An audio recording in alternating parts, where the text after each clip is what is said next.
안녕하세요. 오늘 저희가 좀 깊이 파볼 주제는요, 바로 디지털 이명입니다. 스포츠 경향 기사를 바탕으로 이야기 나눠볼 텐데요.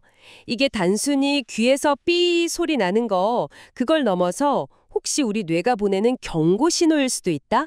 이런 관점에서 좀 보려고 해요. 네, 맞습니다. 이게 흥미로운 게 우리가 예전에 알던 그런 이명이랑은 좀 달라요. 그 현대 생활 습관, 특히 이어폰 오래 끼고 있거나 뭐 잠잘 때도 계속 소음 틀어놓는 거 있잖아요. 아, 네네. 백색 소음 같은 거요. 그렇죠.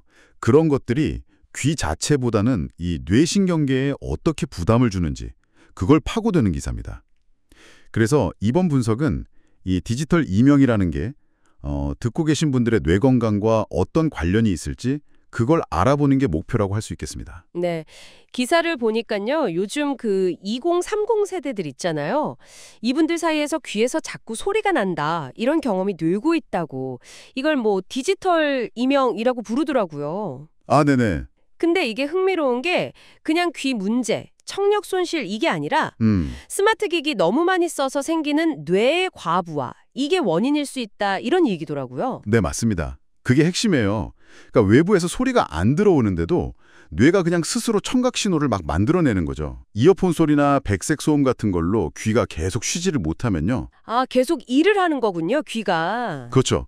청각 정보 처리가 과도해지면 이게 뇌신경 전달 시스템 전체에 무리를 주는 겁니다. 자율신경계 균련도 깨지고 뇌 피로도 쌓이고 결국 이명으로 이어진다는 거죠. 그래서 청력 검사하면 정상인데도 소리가 들릴 수 있다. 이 말씀이시군요. 바로 그겁니다. 네. 와, 근데 이게 젊다고 괜찮은 게 아니라는 점이 좀 놀라웠어요.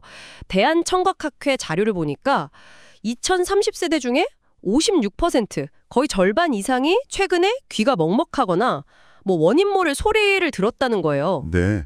꽤 높은 수치죠. 그리고 이분들 중에 또 절반 이상은 하루에 4시간 넘게 이어폰을 쓴다고 하고요. 심지어 잠잘 때도 뭐 백색 소음이나 TV 같은 걸 켜놓는 습관, 이것도 청신경을 쉬지 못하게 한다고요. 네. 바로 그런 생활 환경이 디지털 이명을 자꾸 만드는 거죠. 그러니까 젊은 분들도 뇌 피로가 쌓일 수 있다. 이걸 보여주는 중요한 증거예요. 그 습관들이 대부분 자기도 모르게 하는 거라는 점도 좀. 맞아요. 무의식적으로 뇌에 계속 부담을 주고 있을 가능성이 높다는 거죠. 근데 여기서 그치지 않고 중장년층의 경우에는 이게 좀 더 심각하게 뭐 치매 같은 신경 퇴행성 질환하고도 관련이 있을 수 있다. 이런 연구 결과도 나왔더라고요. 네, 그 점도 상당히 중요합니다. 미국 존스 홉킨스대 연구였죠.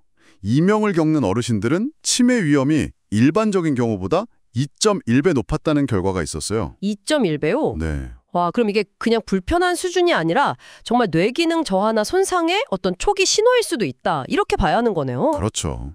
그런 가능성을 보여주는 건데 문제는 많은 분들이 이걸 그냥 스트레스 받아서 그런가 보다 아니면 나이 들어서 그런가 보다 하고 넘기시는 경우가 너무 많다는 거예요.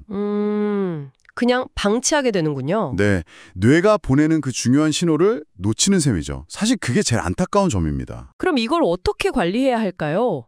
기사에서는 뭐 소리 치료나 인지행동 치료, 그러니까 이명 소리에 대한 생각을 좀 바꾸는 훈련 같은 것도 얘기하고 또 신경계 안정에 좋다는 영양 성분들도 소개하던데요. 네, 맞아요. 비타민 B12 중에서도 특히 메틸코발라민 형태, 그리고 마그네슘, 아연, 태아닌, 뭐 세인트 존스워트 같은 것들이 언급됐죠. 네네. 이런 성분들이 신경 전달 효율을 좀 높여주거나 자율신경계 균형 회복을 돕고 또 수면의 질을 개선하거나 해서 뇌 피로를 더는 데 도움을 줄 수 있다고 알려져 있어요. 아, 신경이 좀 예민해진 걸 가라앉히는 데 도움을 줄 수 있다. 네, 그런 역할을 기대하는 거죠. 기사에 나온 코발라민 포뮬러 같은 것도 결국엔 이명이 단순히 귀 문제가 아니라 신경계 문제라는 관점에서 접근하니까 초기 관리에 좀 도움이 되더라. 이런 사례를 보여주는 거고요. 결국 전문가들이 계속 강조하는 핵심은 이명이 내 뇌가 지금 너무 지쳤다, 과부하 상태다라는 신호라는 거네요. 맞습니다.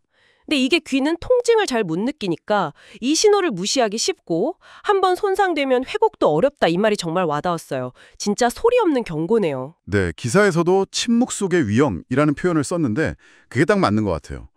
이 조용한 경고를 그냥 넘겨버리면 나중에 회복할 기회를 놓치고 삶의 질 전체가 떨어질 수 있거든요. 아, 무섭네요. 그래서 정말 의식적으로 이어폰 사용 시간을 좀 줄이고 잘 때는 가능하면 조용하게 소리 자극 없이 주무시고 또 필요하다면 이런 신경 안정에 도움이 되는 영양요법 같은 그런 조기 관리를 생각해 보는 게 중요하다는 겁니다. 네, 오늘 쭉 들어보니까 정말 우리가 무심코 넘겼던 귀의 작은 소음이 어쩌면 이 끊임없는 디지털 자극에 지친 뇌가 보내는 SOS 신호일 수 있겠다는 생각이 드네요. 그렇죠. 한번 나빠지면 되돌리기 어려운 게 또 청각 건강이고 이게 뇌 건강까지 연결된다는 점을 꼭 기억해야 하겠습니다. 네, 디지털 이명은 정말 우리 시대 새로운 건강 문제일 수 있어요. 그래서 결국에는 예방하고 또 미리미리 관리하는 게 답입니다. 기사에 나온 이비인후과 전문의 조언처럼 의식적으로 귀와 뇌에 좀 쉼을 주는 시간을 갖는 거, 그게 중요해 보입니다. 네. 혹시 지금 이 방송을 듣고 계신 당신의 뇌는 당신도 모르는 사이에 어떤 침묵의 신호를 계속 보내고 있지는 않을까요? 잠시 하던 일을 멈추고 당신의 귀와 뇌에 정말 필요한 휴식에 대해 한번 생각해 보시는 건 어떨까 싶네요.